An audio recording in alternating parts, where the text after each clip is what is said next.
Hello မင်္ဂလာပါကျွန်တော်အခုဒီထဲရိုကတ်တွေနဲ့ပတ်သက်ပြီးကမှာပေါ့နော်ကျွန်တော်တကပ်ပြီးတကပ်ရှင်းပြနေတာပေါ့လေတကပ်ပြီးတကပ်ရှင်းပြတဲ့နေရာမှာအခု major arcana name ကတ်တွေပေါ့နော် name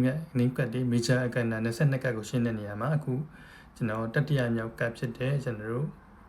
the empress ကိုရောက်လာပါပြီ empress ဆိုတဲ့အတိုင်းပဲသူက Acrimibia ပေါ့သူကဘယ်သူနဲ့ versus ပြန်ပြီးညှိနှိုင်းလို့ရမလဲဆိုတော့Emperor နဲ့ပြန်ညှိလို့ရတယ် Emperor ဒီတာမန် Key နဲ့မတူเนาะ Empress ဒီလည်း Queen နဲ့မတူเนาะ Emperor ဆိုတာကဘာလဲဆိုတော့ဒီရှိသမျှဘုရင်တွေကိုအုပ်စိုးတဲ့တပါးရဲသောထီဆောင်မင်းဘာမှလို့ပြောရင် Acrid လို့ပြောလို့ရမှာပေါ့เนาะအဲ့လိုပဲသူကလည်း Acrid လို့ပြောလို့ရတယ်သူကတပါးရဲသောဘုရင်မကျန်တဲ့ဘုရင်မတွေကပါအုပ်စိုးနိုင်တာမျိုးเนาะဒီစကားကဘာလို့ပြောဆိုတော့ကျန်တဲ့ Queen နေလာအောင်မှာမလို့เนาะတော့ဘယင်မဆိုတဲ့အတိုင်းပဲသူကဗာလဲဆိုတော့သူ့ရဲ့ပုံပန်းတံကဒီတောတဘာဝအလှပတွေဖြစ်နေတဲ့တုတ်ထဲမှာထိုင်နေတယ်သူ့ရှေ့မှာကဒီဂျုံခင်းကြီးပေါ့နော်ဂျုံခင်းကြီးရှိတယ်စဘာဂျုံနေစဘာကောက်ပဲတိနဲ့နေပြည့်နေတဲ့ဂျုံခင်းကြီးရှိတယ်သူကကိုဝင်ဆောင်မိခင်ရဲ့ပုံပန်းတံဖြစ်တယ်ခေါင်းပေါ်မှာဒီကျဲစနှလုံးပါတဲ့တရဖူကိုစောင်းထားတယ်နော်သူ့ရဲ့ဒီဘေးမှာထိုင်ကုန်းရဲ့ဘေးမှာဒီVenus ရဲ့တင်ဂီတာကိုပြရတယ်ပေါ့နော် feminine တင်ဂီတာကိုပြရတယ်ဒီအသေးပုံ shield တစ်ခုရှိတယ်နော်အဲ့တော့ तू ကဘာကိုဖော်ပြလဲဆိုတော့ तू ကဘာပြလဲဆိုတော့ဒီမာသာဆိုင်ကိုပြတယ်မိခင်ရဲ့သဘာဝဓာတ်ကိုပြတယ်နော် तू ကဘာလို့လဲဆိုတော့ तू က agree ဖြစ်တဲ့အတွက်ကြောင့် authority ဆိုတဲ့အာဏာတော့ရှိတယ်သို့တော်လေအဲ့အာဏာကိုတိတ်မတုံဘူး तू ကဘယ်ဘက်ကိုပုံမှန်လဲဆိုတော့ဒီကျွန်တော်တို့ဗာလဲဒီပြုစုတဲ့စောင့်ရှောက်တဲ့လက္ခဏာဘက်ကိုပို့ပြီးတော့ຫນွယ်တယ်ပြုစုတဲ့ဆောက်ရှုပ်တဲ့ပြိုးချောင်တယ်ဆိုတဲ့လက္ခဏာဘက်ကိုပို့ပြီးတော့ຫນွယ်တာမျိုးဖြစ်တယ်နော်နောက်တစ်ခုသူ့ခေါင်းမှာရှိတဲ့တရဖူ channel 12လုံးကကျွန်တော်တို့ zodiac sign 12ခုပေါ့နော်ကျွန်တော်တို့ sign 12ခုတည်ကြပါတယ်အဲ့ sign 12ခုနဲ့ဆက်နွယ်နေတယ်နောက်တစ်ခုကျွန်တော်တို့ဒီမှာသူ့ရဲ့သင်္ကေတတွေကဘာတွေပြောလဲဆိုတော့ဒီကျွန်တော်တို့ဒီဂျုံခင်းကဘာကိုရည်ညွှန်းတာလဲဂျုံခင်းကဘာလဲဆိုတော့သူက abundanceနော်ပေါ်များခြင်းပြည့်ဝခြင်းကိုပြောတာကြွယ်ဝချမ်းသာခြင်းကိုပြောတာ growth ကိုပြောတာဖြစ်တယ်နော်စိုက်သိမ်းတာတွေရိတ်သိမ်းတာတွေနဲ့ပတ်သက်တဲ့ concept ကိုလည်းပြောတယ်နော်အဲ့တော့ तू ကဘာလဲဆိုတော့ဒီမှာကျွန်တော်တို့ဘာတွေပြောလို့ရလဲဆိုတော့သူ့ကိုဒီ tarot card ဒီမှာပြောလို့ရှိရင်ရှင်းပြောလို့ရှိရင်မေခွန်းတစ်ခုနဲ့တစ်ခုကမတူဘူးလေကျွန်တော်တို့အချစ်အကြောင်းမေးတာရှိတယ်အလုပ်အကြောင်းမေးတာရှိရယ်နော်ဒါမျိုးတွေမိရရှိခါကြလို့ရှိရင်သူ့ကိုပြန်ပြီးတော့ခွဲပြောမယ်ဆိုလို့ရှိရင်ဒီသင်္ကေတကိုပဲအခြေခံပြီးတော့ပြန်ခွဲပြောတယ်အမှအခြေအကြောင်းပြောလို့ရှိရင်ဒါပါလဲဆိုတော့ဒီချစ်ချင်းမြတ်တာတရားပေါ့နော်ဒီ caring partner ပေါ့နော်ကိုယ်ကိုဂရုစိုက်တဲ့ချစ်သူဆိုတဲ့အဓိပ္ပာယ်မျိုးတက်ရောက်ဘလို့ဒါ family energy ကိုလည်းရတယ်ကိုယ်ဝန်ဆောင်မိခဲ့ကိုယ်ဝန်ဆောင်လဲဆိုတော့မိသားစု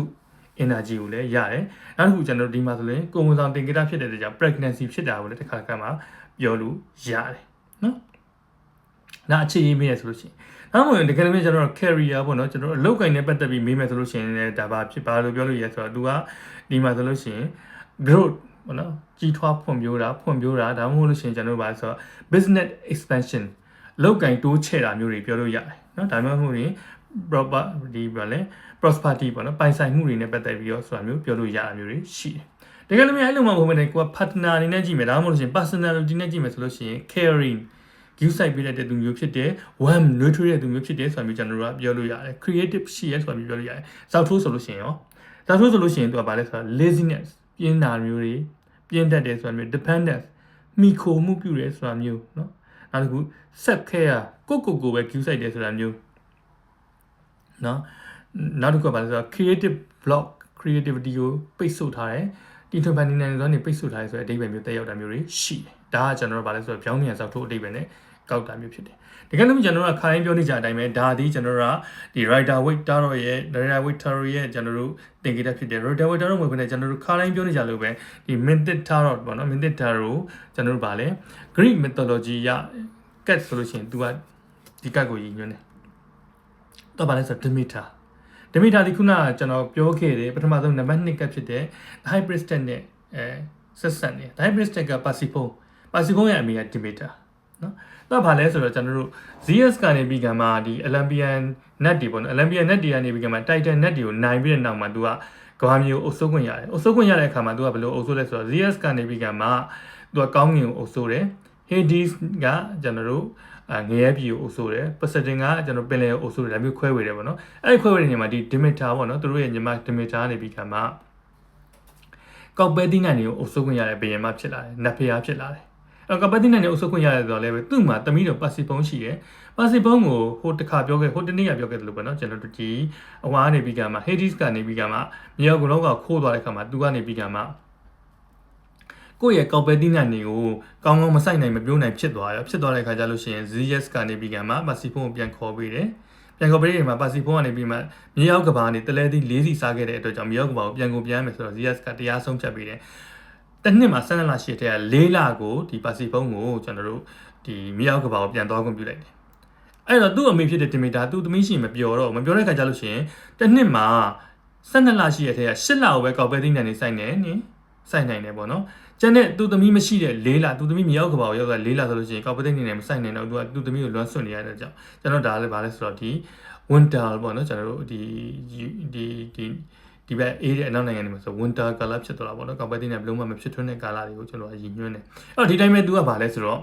သူကဒီလိုမျိုးပေါ်များခြင်းကျွဲဝါခြင်းမိခင်တဘာဝဖြစ်ခြင်းဆိုတဲ့အဓိပ္ပာယ်တွေတက်ရောက်တယ်အတူတူပါပဲကျွန်တော်တို့ဒီဘက်က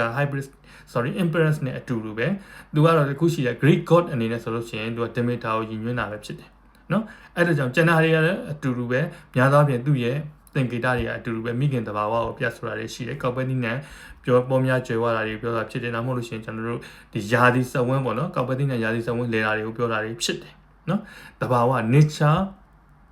ဟိုယဉ်ညွှန်းတာတွေလည်းဖြစ်တယ်အဲ့တော့သူ့ကိုတနည်းအားဖြင့်ဘာခေါ်လဲဆိုတော့သူ့ကို mother art လို့ခေါ်တယ် mother art ဆိုတာကဘာမြေရဲ့မိခင် mother art ဒီကျွန်တော်တို့ tarot card တွေမှာတို့လို့ချင်း statue ပေါ့နော်ကျွန်တော်တို့ဒီရုပ်ထုအနေနဲ့ tarot card ဟောအပြောတွေမှာပို့ပြီးကမှထက်မြက်လာအောင်လို့ဆောင်ကြတဲ့နတ်တဘာဖြစ်တယ်ပေါ့နော် mother art ဒီမှာဆိုလို့ရှိရင်ကျွန်တော်ဒီလိုလေးဆောင်ထားတယ်တချို့တော့ tarot ဆရာမတွေပါလဲတရားလေးတွေ့လေဒါ mother art ဆိုတာဒီခုနပြောတဲ့Demeter ကိုယဉ်ညွှန်းတာမျိုးဖြစ်တယ်သူကဒီမှာကဘာမြေဒီသူ့ရဲ့ကိုယ်ဝင်ဆောင်မိခင်နေနဲ့ထားတယ်သူကဒီ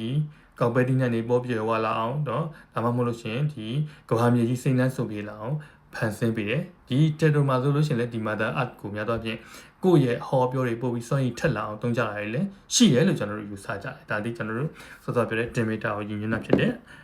နောက်တစ်ခုက empress ကိုယဉ်ညွှန်းတာဖြစ်တယ်နော်ဒါဆိုလို့ရှိရင် simple ထင်ပါတယ်လို့နော်ကျေးဇူးတင်ပါတယ်